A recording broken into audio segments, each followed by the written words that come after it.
നിങ്ങളുടെ favourite shows ഇനി ഒരിക്കലും മിസ്സാവില്ല. ഇപ്പോൾ C5 കാണും നിങ്ങളുടെ ഫേവറേറ്റ് ഷോസ് തികച്ചും സൗജന്യമായി. നീ എന്നോട് കാണിച്ച സ്നേഹത്തിന് പുറകിൽ മറഞ്ഞിരുന്നത് എന്റെ സ്വത്തുക്കൾ സ്വന്തമാക്കാനുള്ള ആർത്തിയായിരുന്നു ഞാൻ അറിഞ്ഞിരുന്നില്ല. അയ്യോ ഗായത്രി, മാപ്പ്.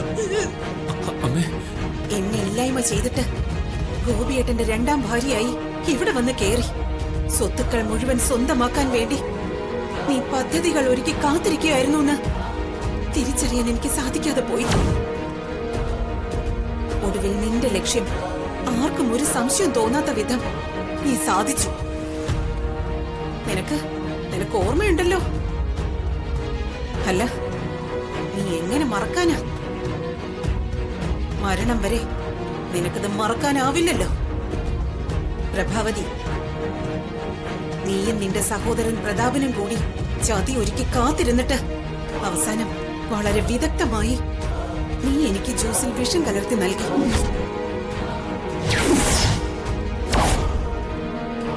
ഞാനത് അറിയാതെ കുടിച്ചു.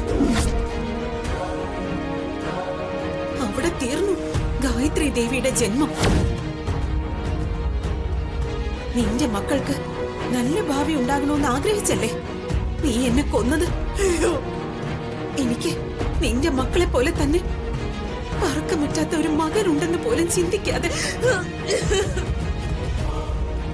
നിന്റെ കുട്ടികൾക്ക് അമ്മ നഷ്ടപ്പെട്ട് അവര് വേദനിക്കും പോലെ തന്നെ എന്നെ നഷ്ടപ്പെട്ട് എന്റെ മോനും വേദനിക്കുമെന്ന് ചിന്തിക്കാതെ അമ്മയെ നഷ്ടപ്പെട്ട് അവന്റെ ജീവിതം കണ്ണീരിലാകുമെന്ന് ചിന്തിക്കാതെ നീ എന്നേക്കുമായി എന്നെ ഇല്ലായ്മ ചെയ്തു. നീ ആഗ്രഹിച്ച ജീവിതം നേടിയെടുക്കാൻ വേണ്ടിയല്ലേ എന്നെ കൊന്നത്? എന്നിട്ടിപ്പോ എന്തായി? ആ ആഗ്രഹങ്ങളെല്ലാം നീ നിറവേറ്റിയോ? പ്രഭാവതി, നിനക്ക് ഞാൻ ഇത്രയും നാളും ആയുസ് നീട്ടി തന്നു. എന്തിനാണെന്ന് അറിയാമോ? വിശാലിന് വേണ്ടി. നിന്റെ സ്നേഹം കപടമാണെന്ന് അറിയാതെ പാവം എന്റെ മോൻ നിന്നെ എന്റെ സ്ഥാനത്ത് കണ്ട് സ്നേഹിച്ചു പോയി.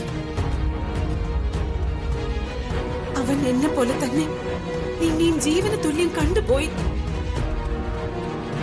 നിന്നെ ഞാൻ ഇതിനു മുൻപ് കൊന്നിരുന്നെങ്കിൽ സത്യം ഒന്നും അറിയാതെ എന്റെ മോൻ നിന്റെ വേർപാടിൽ ഒരുപാട് ദുഃഖിക്കും.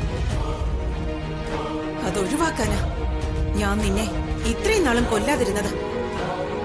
ഇനി നിന്നെ വെറുതെ വിട്ടാ ശരിയാവില്ല. നിന്നെ കൊല്ലണം. നിന്നെ കൊല്ലണം എനിക്ക്. ഗായത്രി, വേണ്ട, എന്നെ ഒന്നും ചെയ്യരുത്. എന്നെ ഒന്നും ചെയ്യല്ലേ. എന്നെ കൊല്ലരുത് ഗായത്രി. ഇല്ല, ഇനി നിന്നെ കൊല്ലാതിരിക്കാൻ എനിക്ക് പറ്റില്ല. ഇപ്പോ നീ എന്നെ കൊന്നതുപോലെ എന്റെ മകനെയും കൊല്ലാൻ നോക്കുക. അതിന് നിന്നെ അനുവദിക്കാൻ പറ്റില്ല. ഇത്രയും നാളും എന്റെ മരുമകൾ പാർവതി അവനെ രക്ഷിച്ചതുകൊണ്ടാ അവൻ ജീവനോടെ ഇരിക്കുന്നെന്ന് എനിക്കറിയാം. ദുഷ്ടയായ നീ എന്റെ മകനെ പോലെ തന്നെ അവളെയും കൊല്ലാൻ ശ്രമിച്ചു. ഇനി നീ ജീവനോടെ ഈ ഭൂമിയിൽ വേണ്ട പ്രഭാവതി.